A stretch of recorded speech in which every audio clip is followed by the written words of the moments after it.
Java స్క్రిప్ట్లో మనకున్న display possibilities గురించి చూద్దాం. అంటే మనం ఆల్రెడీ యూజ్ చేసాం document dot get element by ID name ఇస్తే మనకి ఏమవుతుంది, ఏదైతే ఎలిమెంట్కి మనం ఐడిని అసైన్ చేస్తున్నాం ఐడి దగ్గర మనం ఇచ్చిన టెక్స్ట్ అనేది ఇన్నర్ HTML టెక్స్ట్ అనేది డిస్ప్లే అవుతుంది. సో మనకి యూజ్ చేసే writing into an HTML element using inner HTML function. అలాగే writing the HTML output using document.write, writing into an alert box using windows.alert, writing into browser console using console.log. Okay, first inner HTML method చూద్దాం. మనకి inner HTMLలో ఏం వాడుతున్నాం, document dot get element by ID dot inner HTML. ఒకసారి ఇక్కడ మనం చూద్దాము. my.html. So ఇది అవసరం లేదు కదా, తీసేస్తున్నాను.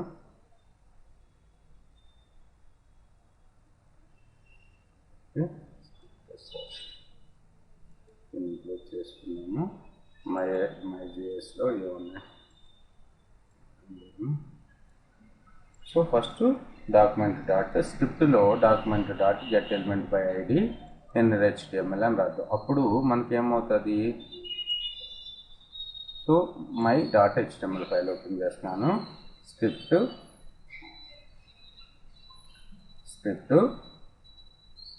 Document dot get element by ID ఇక్కడ మనం ఐడి నేమ్ పాస్ చేయాలి. ఇక్కడ ఐడి నేమ్ వచ్చేసి M1 అని ఇస్తున్నాను. Dot inner HTML equals to 5+6 అని రాసినాను. Okay, inner HTML equals to 5+6. ఇక్కడ పారాగ్రాఫ్ ఒకటి క్రియేట్ చేసుకుని ఐడి ఈక్వల్స్ టు M1 అని ఇస్తున్నాను. Okay, ID equals to M1. ఇప్పుడు ఏమవుతుంది, మనకి ఇక్కడ ఈ స్క్రిప్ట్ రన్ అయ్యి ఈ ఐడి ద్వారా మనకి ఇన్నర్ HTML 5+6 ఎంత వస్తుంది, 5+6 అంటే 11. ఓకే,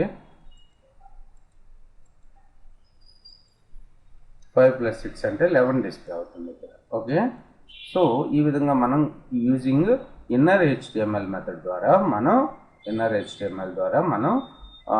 డాక్యుమెంట్లోకి మన యొక్క HTML డాక్యుమెంట్లోకి కంటెంట్ అనేది రైట్ చేయొచ్చు. Okay, to access the HTML menu, JavaScript can use the document.getElement by ID method. The ID attribute defines the HTML element and inner HTML property defines the HTML content. Okay, ఏంటి, inner HTML property defines the HTML content. document.getElement ID method, ఏ మెథడ్ని వాడుతున్నాము, document.getElement by ID అనే method. ఇది బాగా గుర్తుపెట్టుకోండి, మీరు బాగా యూజ్ చేస్తూ ఉంటాం. document.getElement by ID అనే మెథడ్ ద్వారా ఐడిని ఎందుకు HTML ఎలిమెంట్ని ఐడెంటిఫై చేయడానికి, అలాగే ఇన్నర్ HTML అనే ప్రాపర్టీ గుర్తుపెట్టుకోండి. ఇన్నర్ HTML అనేదాన్ని ప్రాపర్టీ అంటాం. Property defines the HTML content. So మనకి ఇక్కడ చూసుకున్నట్టయితే 5+6 ఇచ్చాం. ఇక్కడ మనం వెంకట్ అని ఇస్తే వెంకట్ అని డిస్ప్లే అవుతుంది కదా. 5+6 అయితే కంప్యూట్ చేసి మనకి 11 అని చూపించింది, వెంకట్ అని డిస్ప్లే అవుతుంది. ఓకే, సో అంటే ఇప్పుడు మీరు చూసుకున్నట్టయితే inner HTML method, inner HTML ప్రాపర్టీని ఎలా యూజ్ చేసుకోవాలో అర్థమైంది మీకు. ఓకే, ఒక్క పారాగ్రాఫే కాదు, ఇప్పుడు కొంతమందికి డౌట్ రావచ్చు. div id equals to M1. ఇప్పుడు ఏదైనా సరే ఆ ప్లేస్లో మనకి వెంకట్ అని డిస్ప్లే అవుతుంది, రైట్. సో ఇక్కడ వెంకట ప్లేస్లో 20+30+7 ఆల్రెడీ మనం డేట్ గురించి కూడా చూసాం. డేట్ అని ఇస్తే మనకి కరెక్ట్గా డేట్ అనే టైము డిస్ప్లే అవుతుంది. ఓకే, సో వెంకట్ 92 అని చెప్పి డిస్ప్లే అవుతుంది ఇన్నర్ HTML. సో ఇది బాగా గుర్తుపెట్టుకోండి. ఒకవేళ దీన్ని మీరు ఎక్స్టర్నల్ జావాస్క్రిప్ట్లో రాయాలి అనుకుంటే ఎలా రాస్తారు, document.getElement by ID cut my.js లో పెట్టుకుంటున్నాను. Document dot get element by ID m1 ఇన్నర్ HTML. ఇక్కడ మనం స్క్రిప్ట్ src equals to my JS ఫోల్డర్లో ఉన్న my dot JS. Okay, so ఈ విధంగా ఇంక్లూడ్ చేసుకుంటున్నారు. రైట్, వస్తుందా రావట్లేదు చూడండి. అదే చూపిస్తుంది, ఎంత చూద్దాం.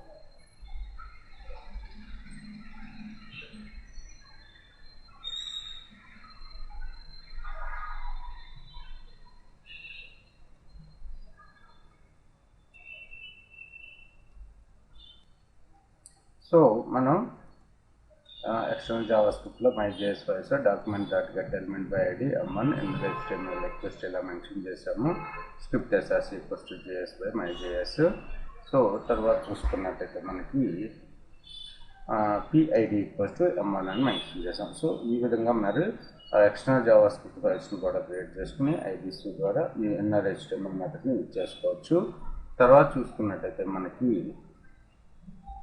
డాక్యుమెంట్ డాట్ రైట్ ఉంది. సో డాక్యుమెంట్ డాట్ రైట్ ద్వారా మనం ఐడీలో ఏమో యూజ్ చేయాల్సిన అవసరం లేదు. సింపుల్గా స్క్రిప్ట్లోనే మనం డాక్యుమెంట్ డాట్ రైట్ అని రాసేస్తే మనకి HTMLలో డిస్ప్లే అయిపోతుంది. ఇక్కడ చూడండి, script type equals to text by JavaScript, తర్వాత document dot DOCU document dot right.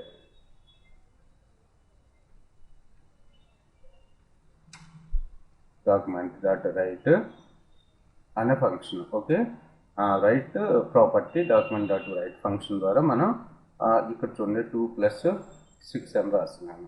మనకి 2+6 డాక్యుమెంట్ డిస్ప్లే అవుతుంది. ఓకే, 8 అనేది డిస్ప్లే అయిపోతుంది. రైట్, ఇక్కడ ఒక పారాగ్రాఫ్ తీసుకున్నాను. పారాగ్రాఫ్లో వెల్కమ్ అని రాస్తున్నాను. ఓకే, సో వెల్కమ్ 8 డిస్ప్లే అవుతుంది. స్క్రిప్ట్ని ముందు రాస్తున్నాను, పారాగ్రాఫ్ కన్నా ముందు.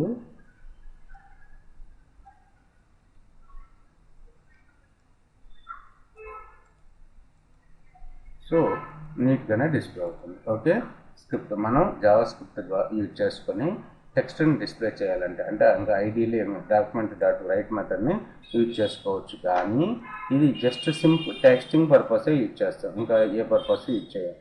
ఎందుకంటే document dot write after the external document is loaded delete all existing HTML. Document dot write method should be only used for testing purposes. Okay, so ఇక్కడ డాక్యుమెంట్ డాట్ రైట్ చూసాం కదా. సో దీన్ని ఒక బటన్ తీసుకుని ఆ button click చేసినప్పుడు run అయ్యేటట్టు ఒకసారి రన్ చేసి చూద్దాం.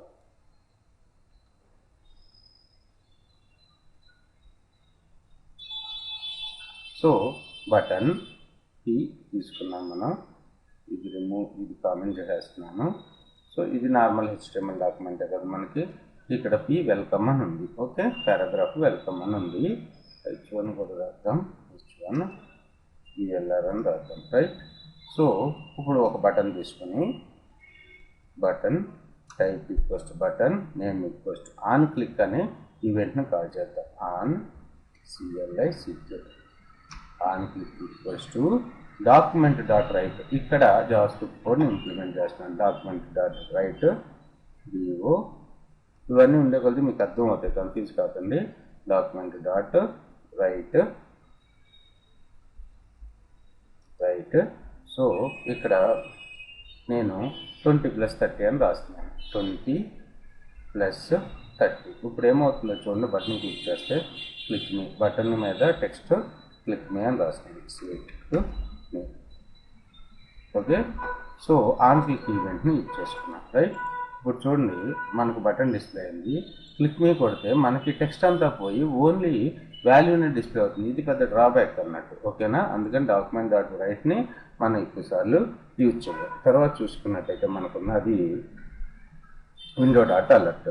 విండో డాట్ అలర్ట్ అంటే మనకి అలర్ట్ బాక్స్ లాగా డిస్ప్లే అవుతుంది. ఇక్కడ చూడండి,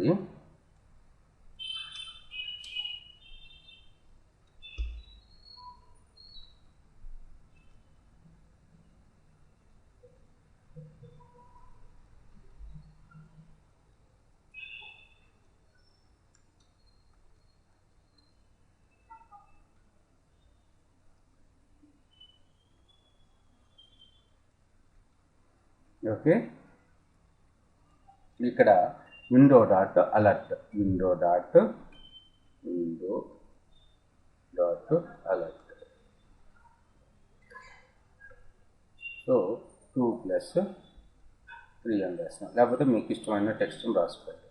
2+ వెల్కమ్ అని రాసినాం, వెల్కమ్. ఓకే, సో ఇప్పుడు చూడండి,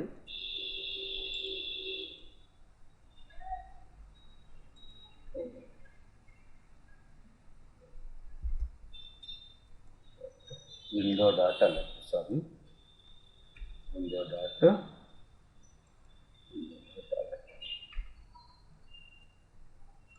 సో కోడ్ని ఒకసారి రన్ చేస్తున్నాను, రీలోడ్ చేయగానే మనకి ఒక పాపప్ బాక్స్ వచ్చింది. ఓకే, సో దీని పర్పస్ మనం విండోస్ అలర్ట్ అంటే అలర్ట్ బాక్స్ లాగా డిస్ప్లే అవడానికి మనం విండోస్ డాట్ అలర్ట్ మెథడ్ని యూజ్ చేసుకుంటాం. రైట్, దీన్ని ఇక్కడ రాస్తున్నాను, ఆన్ క్లిక్లో ఏమవుతుందో చూడండి.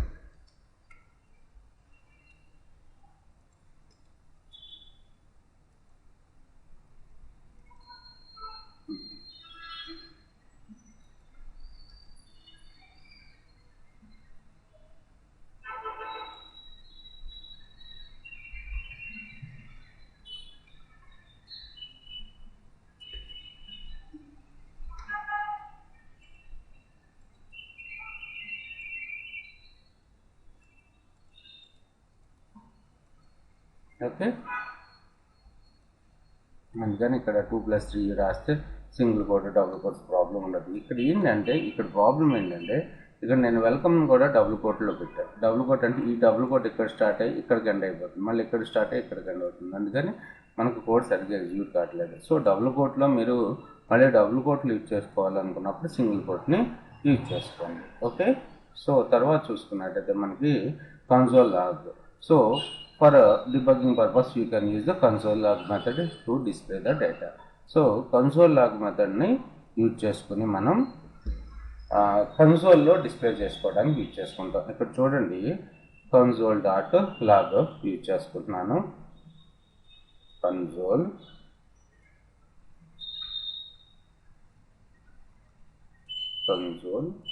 డాట్ లాగ్ సో డబుల్ కోట్స్లో వెల్కమ్ అని రాస్తున్నాను, వెల్కమ్. ఓకే, సో ఇది మనకు అవసరం లేదు కాబట్టి ఈ బటన్ని కామెంట్ చేసేస్తున్నాను. రైట్, ఇప్పుడు చూడండి,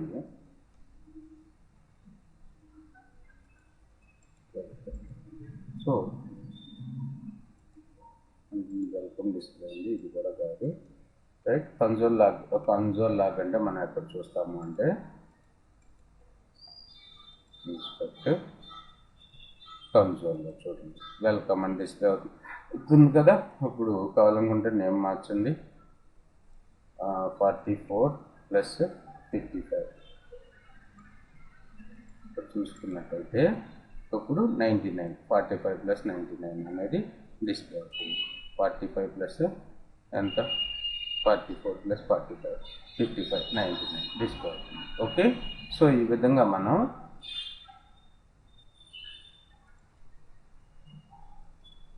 జావాస్క్రిప్ట్ డిస్ప్లే పాసిబిలిటీస్ ఉన్నాయన్నమాట. ఏమేమి మెథడ్స్ వాడుతున్నాము, ఇన్నర్ HTML అనే ప్రాపర్టీని, డాక్యుమెంట్ డాట్ రైట్ మెథడ్ని, విండోస్ డాట్ అలర్ట్ మెథడ్ని, కన్సోల్ డాట్ లాగ్ అనే మెథడ్ని యూజ్ చేసుకుంటున్నాం. Thanks for watching this video.